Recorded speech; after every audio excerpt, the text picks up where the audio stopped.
Roger, Roger.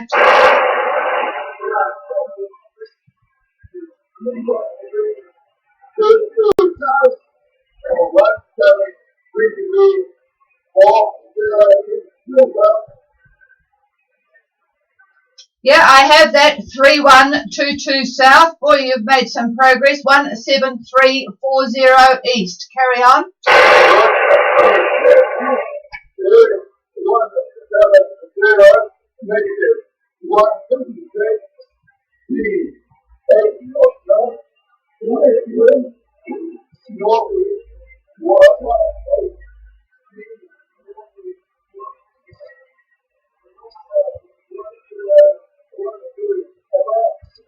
Okay, just your course, just confirm it was 126, is that correct?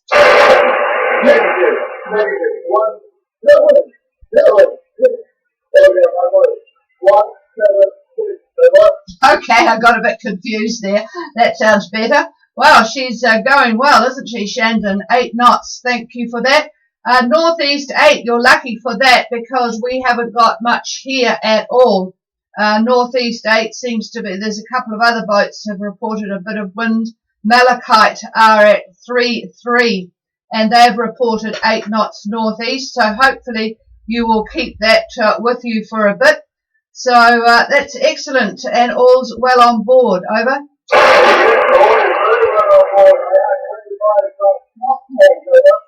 Oh, that's interesting. Well, that would have given you that extra little bit of oomph. 25 knots last night. How long did it last?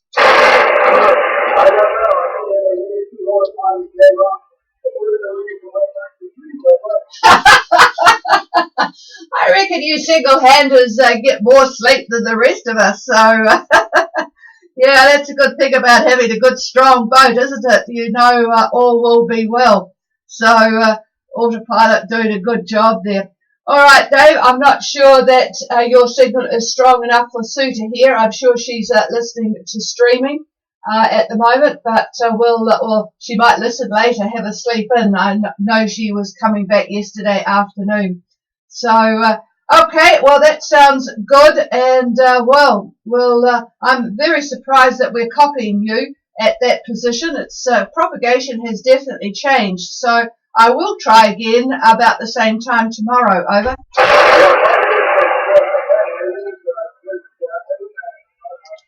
Cheers. Is there anybody else? Oh, well, it's about 1:45. I might as well give a greeting to everybody.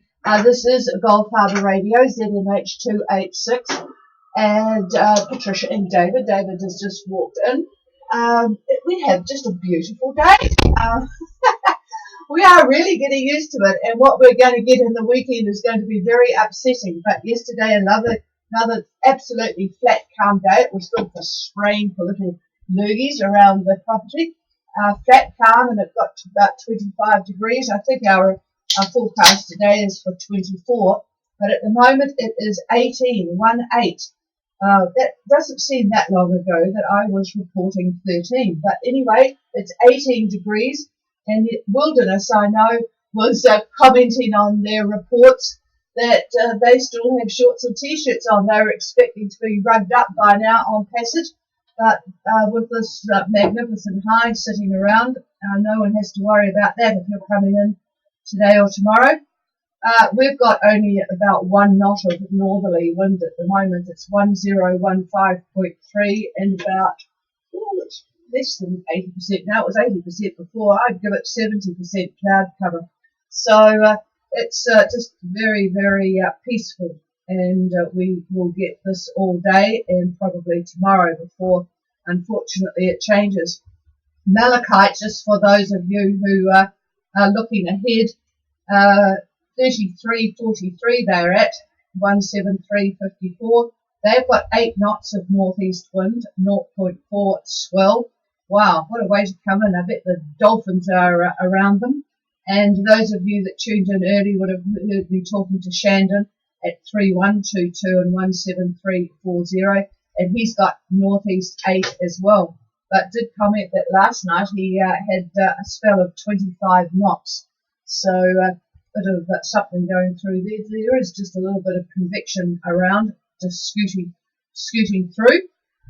Haveli will arrive today too, so there will be quite a busyness at the dock today and tomorrow, and hopefully all will go well with your travels.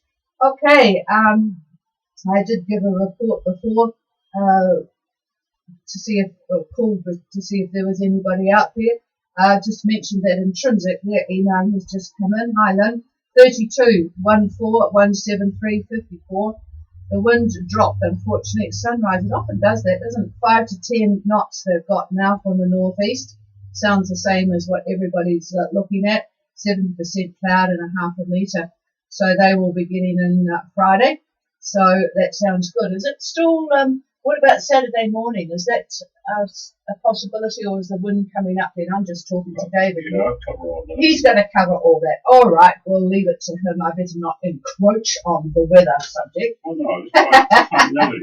Continuity, exactly, continuity. All right, let me tell you a little bit of news then. Two climbers. I hope there's not too many alpine climbers out there, because it seems to be a pretty fragile sort of sport. Two of them who were roped together yesterday fell to their deaths down at the Remarkables in Queenstown. They were doing the Grand Traverse. It was a guided traverse, actually, with aspiring guides, and they unfortunately fell to their death. It is a pretty tricky area, a lot of loose, rocky type stuff, because it is they call it the Grand Traverse. It is there is a fault line running right down there, so there is a lot of rock movement. The New Zealand-China Free Trade Agreement has been upgraded. Mrs. Dern is quite happy about that. China is actually New Zealand's biggest trading partner, 32 billion New Zealand dollars worth of business actually. The new agreement will evidently make exporting easier and reduce compliance costs, particularly for wood and paper. Those of you who are on our roads will see huge trucks, logging trucks, heading to the ports at Whangarei in particular, and Tauranga, and that mostly is all going to China. Dairy tariffs will also be eliminated within 2 to 4 years. I think most dairy products within 2 years, and milk powder within 4 years. Okay, 11,000 scientists have decided that we are not doing enough to save the world. There's quite a big article about it in the paper, and also on all the various news things on the net that I go to. We're going to have to change our eating styles.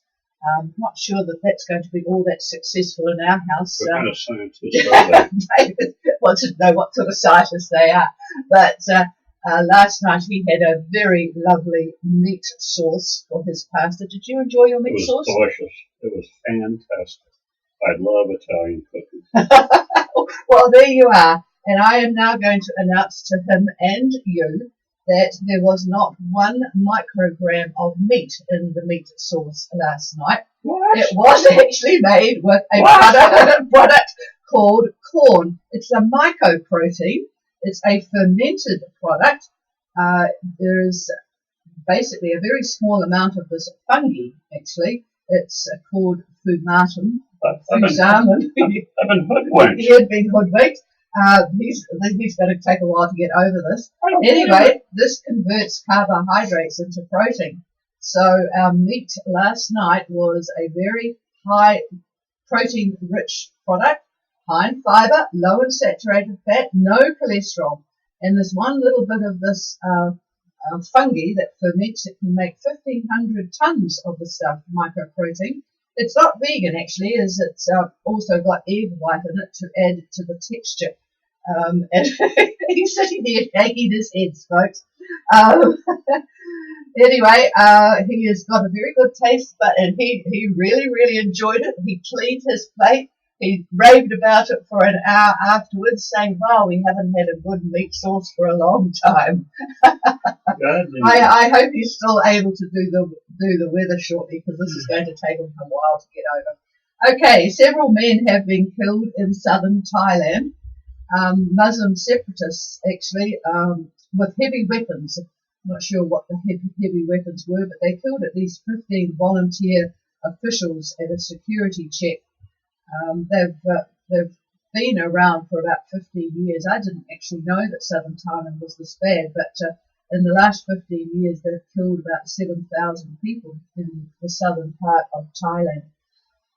Okay, it seems Mr. Trump's wall, you will all know about the wall between US and Mexico.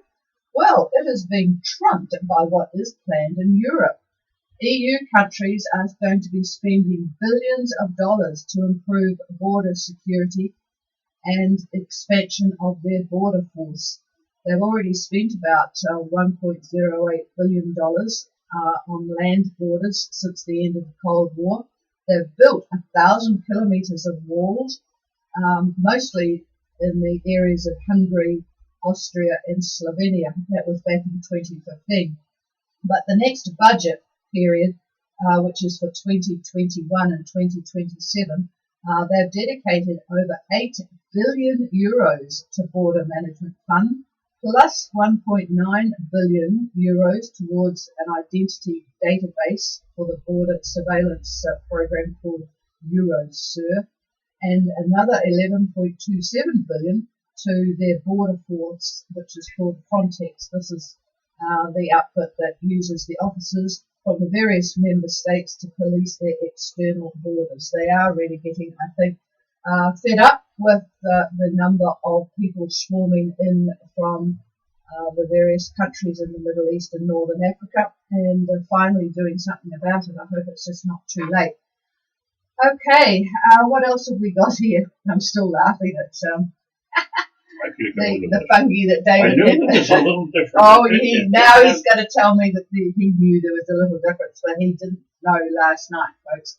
The elections in America have had quite big elections, which are going to be hotly looked at, because in Virginia and Kentucky, some long-term Republicans have lost their position to a very narrow win, but nevertheless a win to the Democrats. So that's not going to, well, the Republicans are certainly going to have to look and do something about that.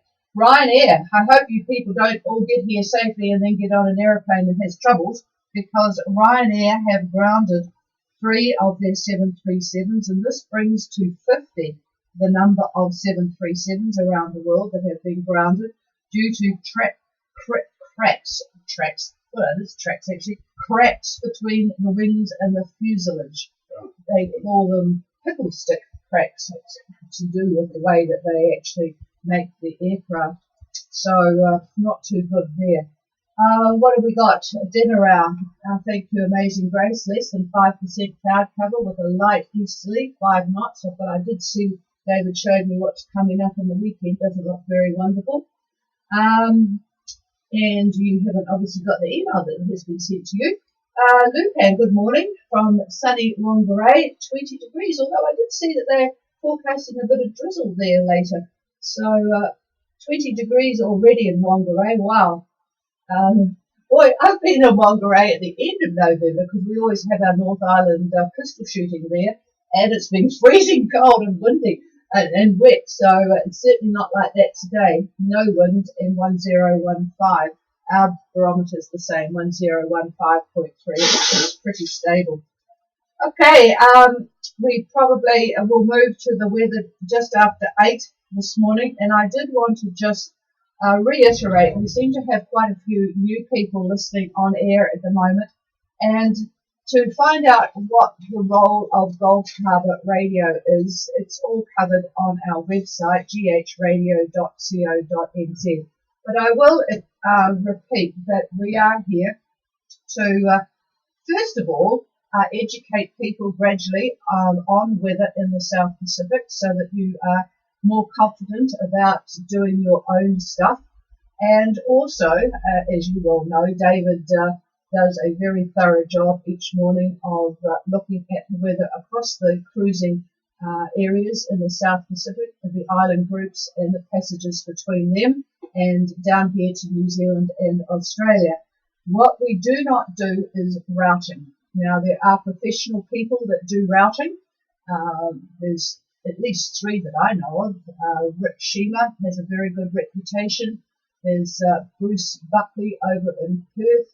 I think it's Buckley, is it Buckley? Anyway, a guy over at Perth, a bit of a problem with the time difference. And then we have Bob McDavid. I'm not too sure if Bob's doing it this year. He's having his own health battle, but I think he's still doing some routing. But those are the people that are professionally doing it. Of course, it costs you probably a minimum of about $100. But those are the people, if you want to completely abstract yourself from the process of doing a passage plan, those are the people to go to. David is quite happy to look at a carefully put together plan, your waypoints, a couple of waypoints and what you would expect there, and comment on it. But you need to do the work first. It's all part of what he looks at is helping train people to do their own thing. But please remember that we are not here just to answer a question that might be, I want to leave on Tuesday for Opua. Is it okay? That really doesn't show him that you have done the work.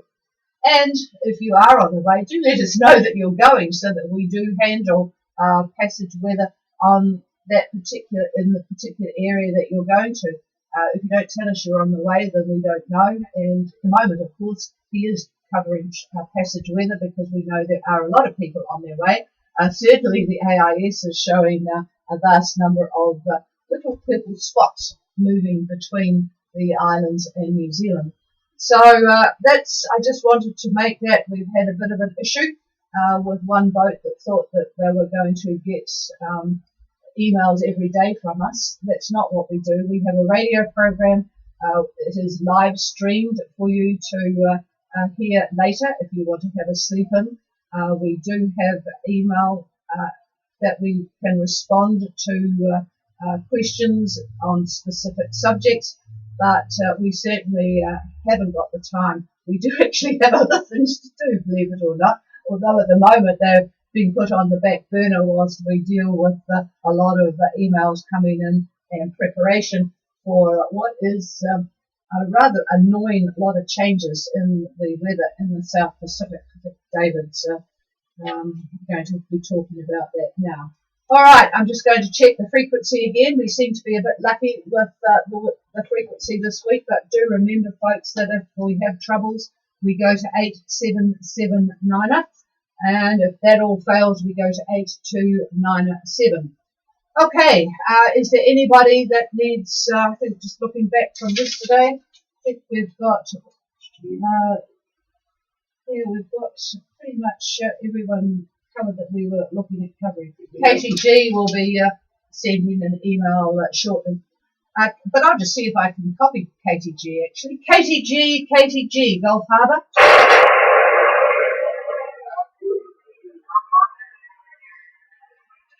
Oh, you are just there, but I think I'll just see if anybody copies you well. It's just not a great transmission to us for some reason. Did anybody copy Chuck on KTG? Please call.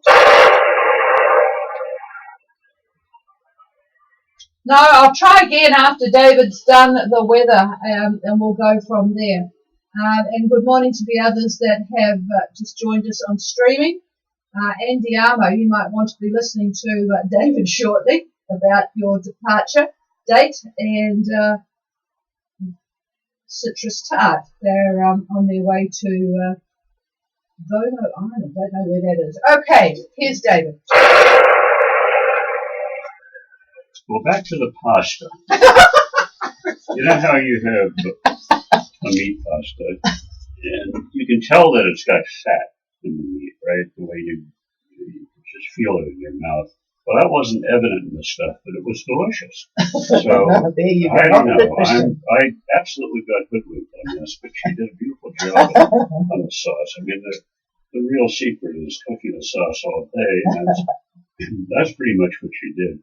But you don't care about that. Max might. Good morning. Well, today's weather is going to be a simple summary and a bit of a prognosis through Saturday, the 9th.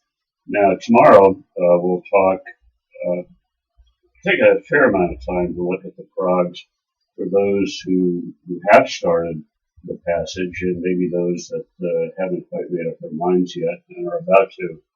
Now, I'm going to use UK Met for today's analysis. Most of you are using GFS or EC, and that's excellent. Those are the two key models. I like to often use different ones just to give you a different outlook of somebody else's outlook. UK Met is a superb global model, and that's what I'm going to use. Anyway, there are two main players in the weather to the southwest Pacific. One is our high that has moved east. By lunch should be centered near 33 and 172 west. So if you've been following this, you'll note how it's tracking to the east rather nicely. Central pressure about 1022 millibar. That's a nice high. It's not too strong. It's not too weak. It's just right. Now, west of the date line, we find cyclonic flow, clockwise flow of the winds. The upper shortwave trough has moved the Oz depression east to roughly 30 and 164 east. 30 and 164 east. You can see it on satellite imagery. And thank you for those that have responded to my request as to how many of you are looking at satellite imagery. And we do have a few people that are doing it. More should. Anyhow, we saw yesterday a trough and a cold front moving over New Caledonia. Now, by lunch today, just the trough is remaining, but it's moving off. Doing a curve, actually, and extending over Vanuatu. This depression, by the way, is on its way to New Zealand. And the rest of the Tasman is actually controlled by a complex low system. There's at least 3 separate depressions there, all moving east. Most of the activity, fortunately, is going to be in the Southern Ocean, but fronts do extend all the way up into New Zealand and north of New Zealand. Jumping to Friday, by around lunchtime, that high center we talked about is going to broaden out, actually. It strengthens a wee bit, too. We'll be looking at 1025, 1026 millibar like that. So it's starting to get from medium to strong, but not strong yet. 1025 is a good average number for a mediocre type high. By Saturday, it's going to be centered near 35 and 170 west, more or less east of East Cape. Now, the Tasman still has then a complex low system, 991 millibar in the mid-Tasman and 970 millibar south of the South Island. So they're pretty nasty. They're large and they're mean. So anyhow, that's the big picture. And we'll get now to some details on yacht arrivals here into New Zealand. So for the moment, the Cape Brett area, remember that's North Cape to Opua, roughly. That's called the Cape Brett area. They can expect northeast 15 knots. Going to rise on Saturday to answer Patricia's question. 25 knots come Saturday. Now, by Saturday evening, you could expect 35 knots. Very rough seas out there. The winds will shift Sunday, northerlies 25 knots. Late Sunday, northwest, another shift, 25 to 30 knots as a second front crosses the area. So we sort of have a double whopper, like Burger King, double whopper on order. Looking Monday now, cyclonic flow over the North Island is going to continue as we've got a second depression that's going to cross the country. Now expect westerlies because we're sort of getting the top end of this depression. 25, 27 knots in the mean probably, and we could see up to 40 knots in this thing. So fairly strong westerlies in this. On Tuesday, we'd be looking at also westerlies, maybe west-southwest, 20 to 27 knots.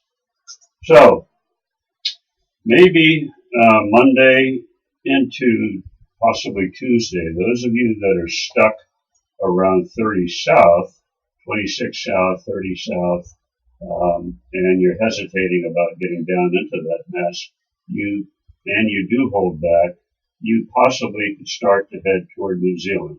So that's maybe late Monday into Tuesday. Just start heading toward New Zealand. The winds 20 to 25. They'll be westerlies, and you'll see those down to 32, 33 south. Now, you possibly could go for it on Wednesday. The models do disagree on this, the two main models, but I'll update tomorrow to see if they start to get more in agreement. This is the battle between EC and GFS. So anyhow, at 33 south, you're only one day out, so it would be a bit of a dash if you do it. Now at this time being today, Thursday, GFS shows southerly quadrant winds 15 to 20, while EC is showing northwest winds at around 15 knots. So obviously we'll root for EC on this. Time is going to tell. And again, both models are getting the same initial data, but it's how they handle them and their formulas. That's the reason they're a little bit different when we go out a few days. And that is a few days if you consider this is Thursday, and now we're talking about Tuesday, Wednesday of next week. That's still far out for a weather model, which is simply, if you remember all the stuff that we talked about, it's simply an idea as to what's going to happen. Now, the next arrival times for those planning on leaving or maybe just left, I don't know. I think most of you are just planning at this point.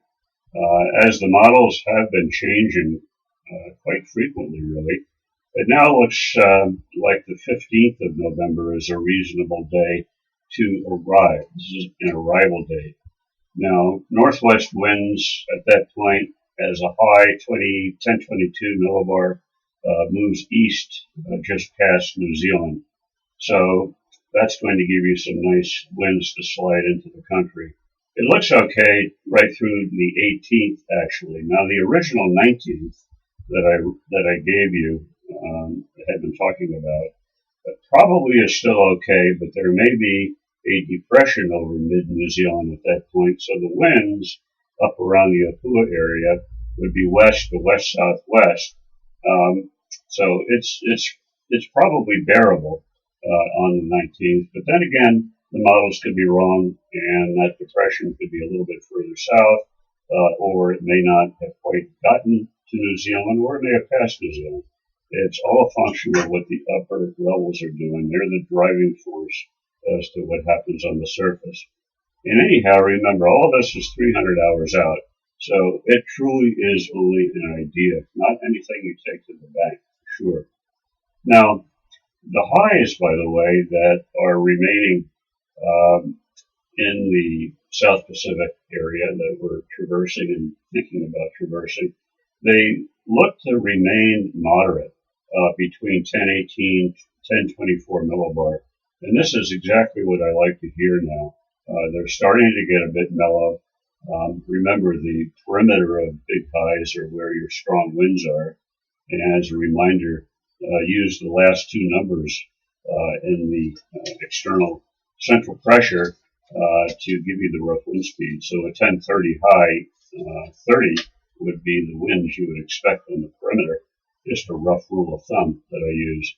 Anyhow, those leaving Fiji on Friday, tomorrow, are probably going to be encountering an extended trough that comes all the way from New Zealand up to Fiji.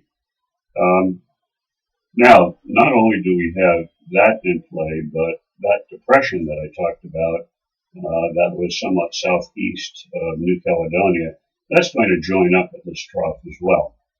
So it's going to be an outright trough with a fair amount of convective activity. But if that moves off by, say, Monday the 12th, might be moving off, then I see headwinds from 25 south to 30 south. In fact, you might call this a rather troughy trip if you're going to do it. And of course, we always get an email. As you know, we don't give advice here, but I've opened the kimono by saying that, well, our boat is called Chameleon. So people ask me, well, would Chameleon go? As of now, from what I can see, Chameleon, if Chameleon were to leave Friday the 8th and planning on arriving in New Zealand the 15th to the 16th, and taking a further look at all of this, I believe we would give the trip a miss. There is too much trough activity for me and a fair amount of headwinds after that to deal with. The arrival is nice, but it's the getting there that doesn't quite fit our comfort levels. There is nothing real bad in this that I could see, but it's just a matter of how you want to enjoy the passage, if you can call that an enjoyable passage. This is always a tricky one, going south. Much easier to go north, but quite difficult to plan a good one going south. And we've had some good ones. We've had a trip where we've never touched the sails and never tacked once, never jibed once, never did anything, just straight. So anyhow, that's how we're looking at it at the moment. So again, tomorrow we'll give an update on this, and that will hopefully carry you through the weekend. Then come Monday, we'll see who did go and what the weather is actually doing and what the weather is actually doing here in New Zealand. Okay, we're almost done. Right now, we'll look quickly at the islands. Looking at Tonga briefly, imagery shows scattered cloud. So I'd say mainly fair weather today. Always a chance for brief showers, particularly in the afternoon.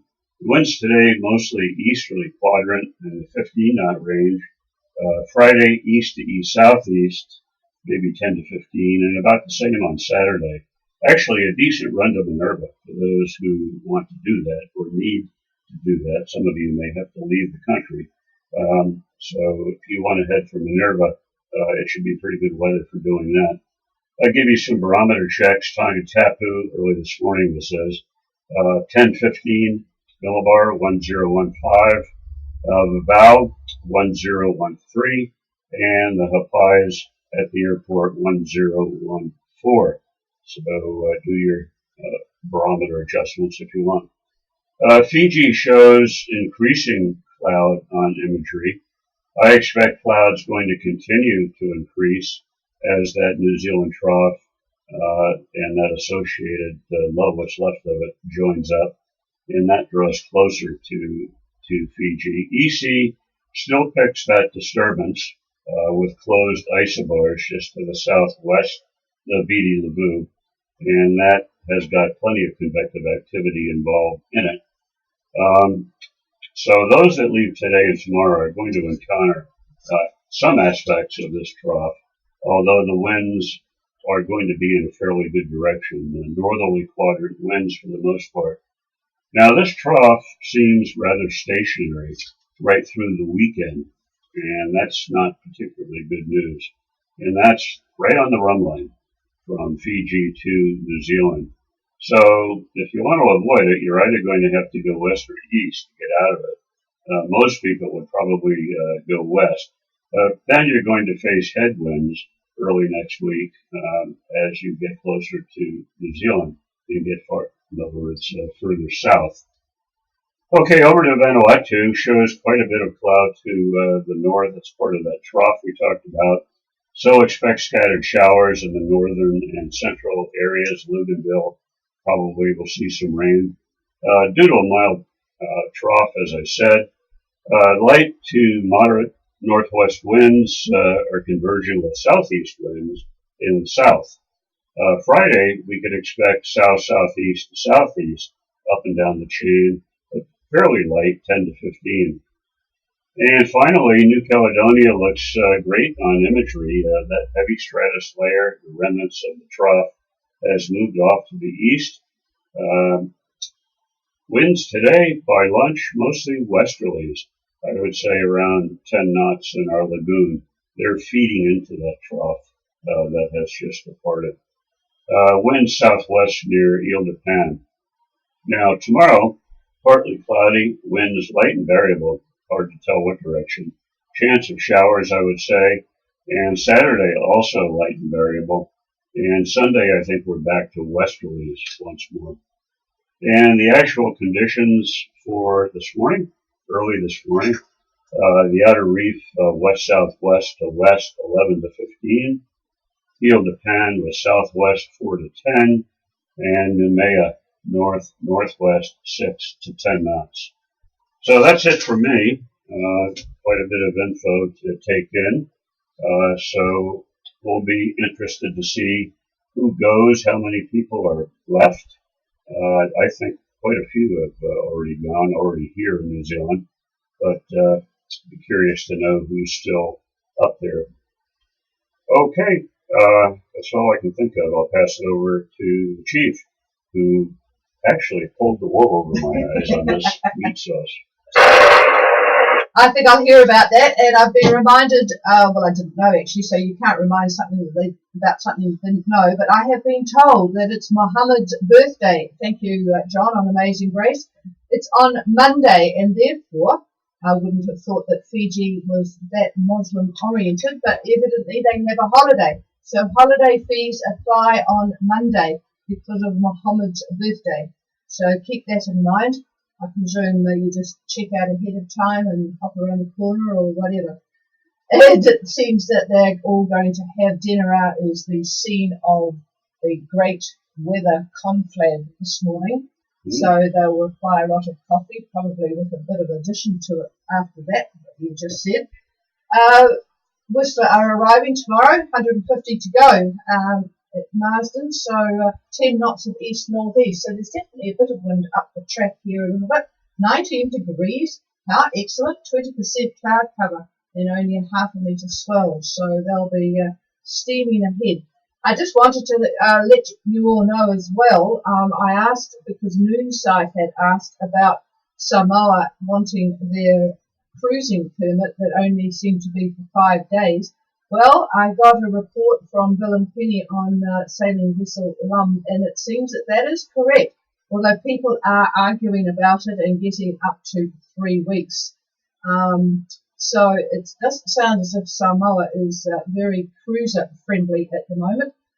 They all go through these sorts of phases. It really makes you wonder, because cruisers do, in fact, spend money. They help people with fixing things and generally provide a bit of entertainment. But anyway, that's the story there, and no one has said that there are any issues in French Polynesia, but if there are, please let me know. Okay, and Katie G, David has got back to you with the email. I'm just looking through things now, so we've got you there. All right, that's about it. Yeah, I don't think there's anything else from me. Is there anything from anybody else?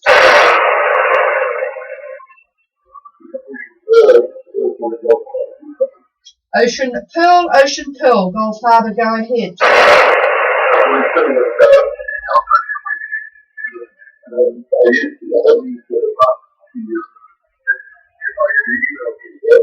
Yep, certainly. GH Radio, all run together.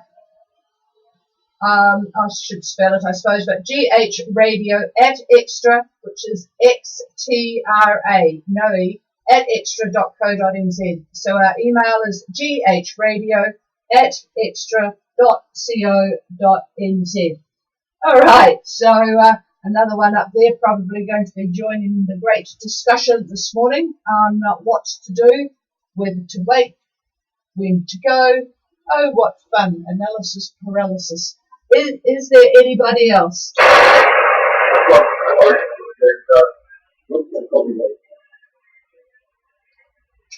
have an idea. Okay, David has an idea. Hang on. Yeah, to this esteemed group that's going to meet and discuss the weather. I'll tell you what, at the end of that, if you want to summarize what you have all decided, drop me a note later today, and I'll try to incorporate any questions that you have developed into tomorrow. rather than just go with what I think you want to hear. That might be the way to go. So if you're interested in doing that, I'll try to help out. Yeah, I'm reluctant to use. We had the big list of you, email list for information on the trip south, but as half of you are here now, I'm sort of reluctant to use that because of the fact that people will get emails that they don't want. So we'll leave you, and that's a good idea. Somebody can, or one or two of you, because I don't know that there would be a consensus. Randall's made an interesting point that there are a lot of models and they're all saying something a little bit different. So you might just depend on where you're going to put your money. It's a bit like the Melbourne Cup, isn't it? Where you're going to put your money and what the result is going to be. Yeah, so regarding the models, this is nothing that you haven't heard me say before, but I look at probably up to 8 of them. But I will say that the key global models, and most of the ones that we do look at are global models. Now, those are different from what we call mesoscale models. You don't need to look at a mesoscale model now, not when you're making a journey of this distance. So the key global models, the ones with the highest skill scores, are ECMWF and GFS. GFS has had an update, and they have become much more accurate. So they're at a par pretty much with EC. But what happens is they all take the same initial conditions. They plug them into the formulas that we use in the atmosphere, but how they handle the initial conditions is what makes them different. And that's why you go out 3, 4, 5 days and you start to see them diverge. Now, the one thing that you have to be careful of with a model, if you are plugging along and the model is saying blah, blah, blah, then the next time you run the model, it changes its mind. Don't assume that that change of mind is going to hold. Wait until the next model run to see if that continues. I've seen more than once where this has happened, where they say blah, blah, blah. The next one is something else, and then the very next one after that is back to blah, blah, blah. So what you really want to do is see continuity in what the models are saying. Each run, you want them to sort of agree with one another. So that's something that you want to look for. And quite frankly, the models are good after 3 days. 3 days. After that, they start to diminish in their skill. You can go out to 5 days, maybe even 6 days, with reasonable accuracy. If they say north and you're getting northeast, don't yell at the model. That's still within the realm, to me, of acceptability when you go out 6 days. So, frankly, stick with those two, EC and GFS. Forget about CMC, JMA, NavGem. The rest of them, you can look at ensembles if you want to be sure, but just use those two. Don't get confused with too many other models. I use a lot of UK Met, but I do it for other reasons. I also do a lot of satellite imagery loops, so I can sort of tell if a model is looking at precipitation in a certain area. I'll look at the loop, and I'll be able to tell if there is or there isn't, and what's going on. So I can get a feel for how the model is doing. That's not a prog, but that's what's happening at the moment. And when you get your models, make sure that you always get the 00 time. In other words, the starting time. Basically, that's the time that you would have looked at the window. So I think I've mentioned this to a few other people on occasion, but you want to look at what the actual weather that you are getting at that first run time. Does it agree with the model? It should. It should absolutely agree with the model. If it's different, a little bit different isn't too bad, but if it's quite a bit different from what the model says, then that entire model run, to me, is tossed out the window. So that's quite an important thing to do. A lot of people don't do it. And that's enough of that, I guess. So that's it. All right, well, we'll look forward to hearing about that and seeing what comes in tonight. That will be interesting. Tomorrow, of course, is the big roundup day, being a Friday, so that will be quite a big weather day tomorrow. And it seems like starting it on the hour works pretty well for those that are at sea. And I just wanted to also mention from Gone with the Wind, they yesterday had officials around checking documents going from boat to boat. So do be careful. If you do check out, you will need to disappear somewhere around the corner. You didn't hear that from me, but just be careful that they are. It's a bit nasty, isn't it? But anyway, I suppose it doesn't exactly give you warm and fuzzies when you're leaving the country. All right, enough of that. Have a good day, everybody. We certainly will here. Absolutely glorious. And I think the cloud is going to build, but it will still be quite pleasant. We haven't got the wind, not even that little bit of wind that others are getting. Cheers, everybody. The frequency's all yours. Message from who's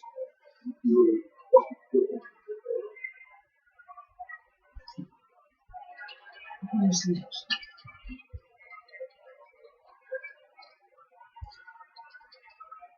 Shimata is in Ile de Pan, southwest 10. Scattered clouds 1013. Thanks, John.